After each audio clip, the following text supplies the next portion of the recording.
Misteryoso Movie Recap. Magandang araw, ngayon ay panoorin natin ang isang American action film mula noong 2023 na pinamagatang Shrapnel. Halika't sabay natin panoorin at sana ay magustuhan nyo.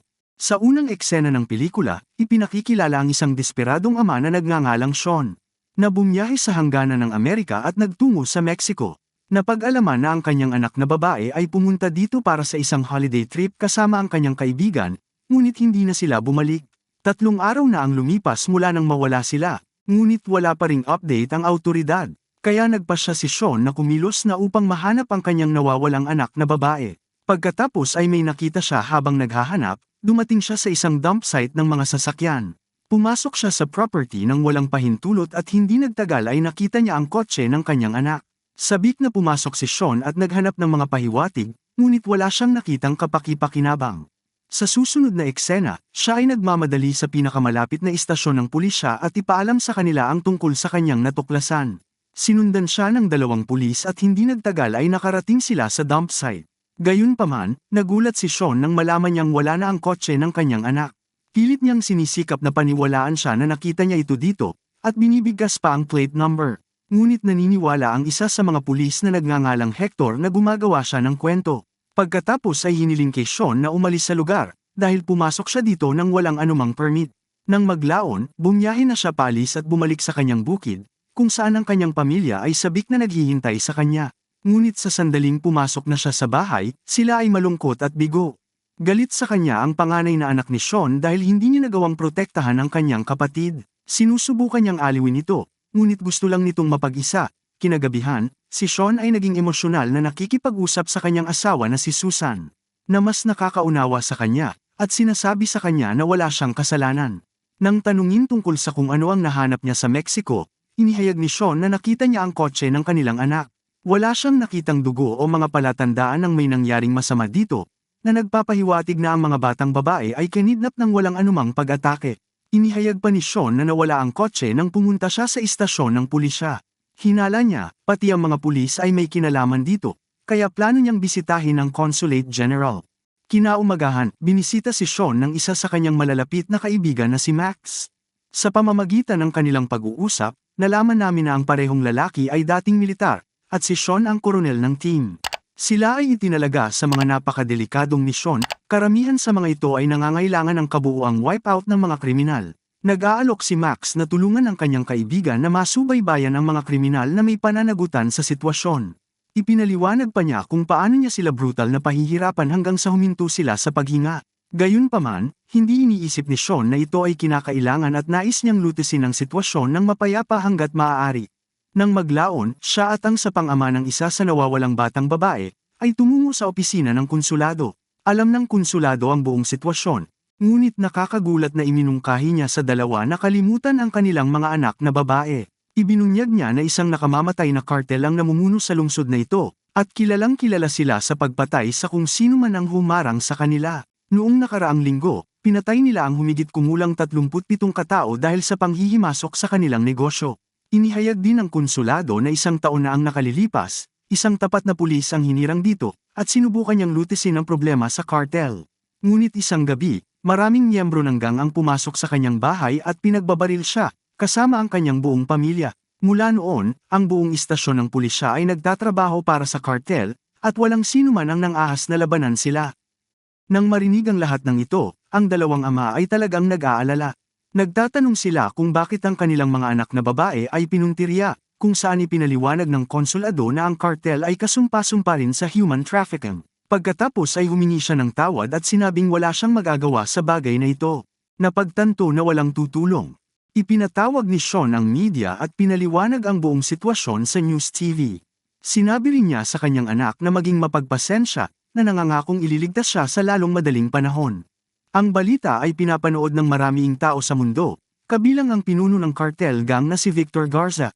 Gumagawa siya ng kaunting paghuhukay at nalaman na si Sean ay isang dating militar, na nakatanggap ng iba't ibang medalya para sa kanyang katapangan.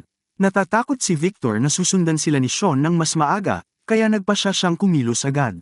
Nang maglaon, pilit niyang ipinatawag ang 2 lalaki na responsable sa pagkidnap sa mga babaeng Amerikano. Sila ay walang iba kundi si Hector at ang kanyang kasabwat. Pinarusahan sila ni Victor dahil sa pagkabigo sa kanilang misyon, dahil dinukot nila ang maling target. Bilang parusa, ipinag-utos niya ang agarang pagbitay sa pangalawang pulis. Nakaligtas si Hector sa ngayon, ngunit kailangan niyang tulungan sila na dalhin ang ulo ni Sean. Pagkatapos ay inutusan ni Victor ang kanyang kanang kamay, ang kanyang kapatid na si Carlos, na nagtalaga ng ilang mersenaryong tropa sa Texas. Gusto niyang mamatay si Sean at ang kanyang buong pamilya sa loob ng 24 hours. Nais din niyang gumawa ng isang pahayag na ang sinumang manggugulo sa kartel, maging ito man ay mula sa kabilang bayan, ay magbabayad para dito. Kinabukasan, isang malaking convoy ng mga miyembro ng kartel, na pinamumunuan ni Carlos, ang pumasok sa Estados Unidos sa pamamagitan ng isang lihim na lagusan. Mga armado sila, sabik na patayin ng pamilya. Kasabay nito, habang nasa bukid si Sean, nanghuhuli ng mga fox gamit ang kanyang sniper. Habang sinusubukan niyang tumutok, bigla niyang nakita ang mga sasakyan ng kartel na patungo sa kanyang direksyon. Naalarma, mabilis siyang pumasok sa loob ng bahay at inutusan ang kanyang asawa at anak na magtago sa itaas. Pagkatapos ay binaril ni Sean ang mga kaaway at nagawang patayin ang ilan sa kanila. Ngunit kalaunan ay napilitan siyang magtago, ang buong gang ay nagsimulang magpaputok ng marami. Sa ibang lugar, kakainan ng tanghalian ng isang pulis nang makatanggap siya ng tawag mula sa istasyon. Sinabihan siyang suriin ang bukid kung saan maraming putok ng baril ang naiulat. Samantala, nagawa ng mga miyembro ng kartel na buksan ang pinto. Ngunit sa sandaling makapasok ang isa, pinatay siya ni Sean. Pagkatapos ay binasag niya ang mga plato sa buong sahig upang subibayan ang kanilang mga galaw. Kinabahan sila, at inutusan ni Carlos ang kanyang mga tauhan na pumunta sa magkahiwalay na direksyon. Pinipilit din niyang umakyat si Hector at hanapin ang pamilya. Ngunit parang nag-aalangan siya, dahil ang mga nakahiwalay na lalaki ay nakatutok si Sean sa kanila. Walang kahirap-hirap niyang pinabagsak ang mga ito, habang tinitiyak din na nakatago ang kanyang pamilya. Nahuli rin ni Sean ang tiwaling pulis na si Hector. Nagpatuloy ang barilan hanggang sa buong bahay ay napuno ng bala at bangkay. Maging ang mga granada ay inilulunsad, na ginagawang kritikal ang sitwasyon. Kaya, umakyat si Sean sa itaas at pinalabas ang kanyang pamilya sa bintana, habang ginulo niya ang mga mersenaryo. Sa kalaunan ay nakipagbarilan siya kay Carlos, ngunit hindi sila nagkakatamaan. Samantala, dumating sa labas ng bukid ang pulis kanina. Sa una ay naniniwala siya na ito ay isang kaso ng karahasan sa tahanan, ngunit nang makita niya ang isang lalaki na may takip sa mukha, napagtanto niyang seryoso ito. Nakita rin siya ng mga miyembro ng kartel at pinagbabaril, kaya napilitan siyang magtago sa likod ng kanyang sasakyan.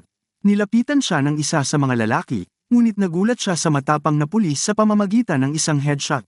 Dahil dito, inilipat ng mga miyembro ng kartel ang kanilang atensyon sa pulis, at maging si Carlos ay lumabas para tumulong. Sinasamantala ang pagkagambala, lumabas si Sean ng bahay at maingat na inihatid ang kanyang pamilya patungo sa garahe. Binaril siya ng ilan sa kanila sa labas, na nagpapakita ng kanyang malupitang galawan. At pagkatapos ay pinabagsak ng gang ang pulis kaya muli nilang hinahabol si Sean. Ngunit ang bida ay agad na pinigilan sila at upang makasakay agad sa sasakyan, at mabilis na inilayo ang kanyang pamilya. Isang matinding habulan ang naganap, kung saan si Carlos at ang kanyang mga tauhan ay nagpaputok ng paulit-ulit na putok mula sa likuran. Mahusay na iniiwasan ni Sean silang lahat, tinitiyak na ligtas ang kanyang asawa at anak. Ngunit nang mapagtanto niya na sasabog na ang kanyang sasakyan, nakaisip siya ng paraan.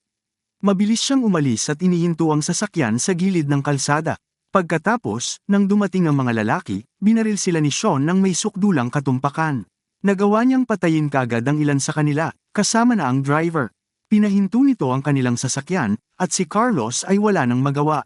Habang nakahiga siya dahil tinamaan siya, sinubukan niyang barilin si Sean kaya inunahan siya ni Sean.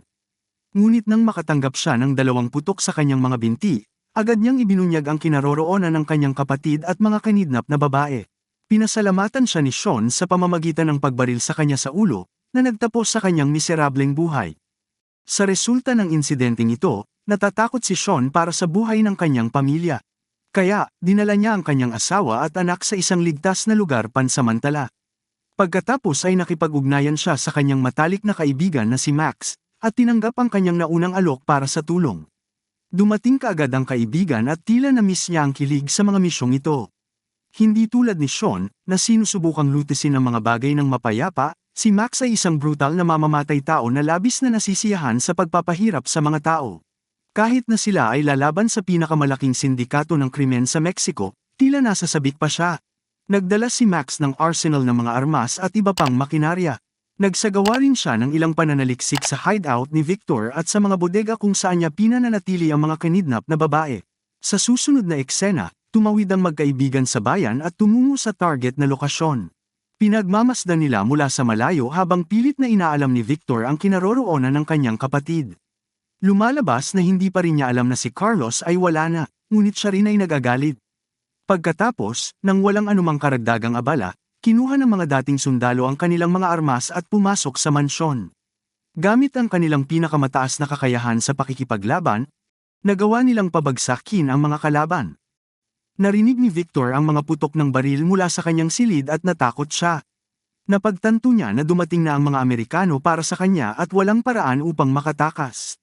Sa kabilang banda, ipinagpatuloy ni Max at Sean ang kanilang pagsalakay. Lumilitaw na sila ay nalulupig at ni isa sa mga kalaban ay hindi makatama sa kanila. Kahit na ang pinuno ng seguridad na isang maskuladong lalaki, ay pinaputukan na parang papel. Sa huli, nakarating ang dalawa sa kwartong pinagtataguan ni Victor. Ang amo ng kartel sa simula ay sumusubok na kumilos ng lalaban, at mayabang na sinasabi na parating na ang mga tauhan niya. Ngunit nagalit si Sean at nakipagtalo sa kanya, habang hinihiling na malaman kung nasaan ang kanyang anak na babae. Nang hindi na makayanan ni Victor ang parusa, pumayag siyang dalhin sila sa lokasyon. Sumakay ang tatlo sa isang sasakyan at hindi nagtagal ay nakarating sila sa bodega kung saan naroon ang mga babae. Muli, hindi nahirapan sina Max at Sean na patayin ang mga bantay ng NPC. Pagkatapos, ang bida, sa wakas ay namamahala upang mahanap ang kanyang anak na babae at sila ay nagkaroon ng isang emosyonal na muling pagkikita. Nandoon din ang kaibigan niya, buhay at nasa mabuting kalagayan. Bago dumating ang iba pang mga miyembro ng gang, mabilis na pinalaya ni Sean ang mga babae at umalis doon. Pero hindi pa tapos ang bad boy na si Max. Siya ay pumunta dito para sa isang bagay, at siya ay matatag na gawin yon. Pagkatapos ay inilabas niya ang kanyang patalim at nilapitan ang duguan na si Victor, na plano niyang parusahan. Kinaumagahan, dumating si Max malapit sa isang pampublikong dambana at inilagay doon ang pugot na ulo ni Victor. Mukhang nasiyahan siya sa kanyang ginawa. Samantala, si Sean at ang kanyang buong pamilya ay muling nagsama-sama at bumalik sa bukid. Upang ipagdiwang ang tagumpay nila, nagpasya siyang mag-ahit para maging malinis ang mukha niya. Marami pong salamat, sana ay nagustuhan niyo ang video na ito. Suportahan niyo sana ang aking channel, sa pamamagitan ng pag-subscribe at like. Salamat po, hanggang sa muli.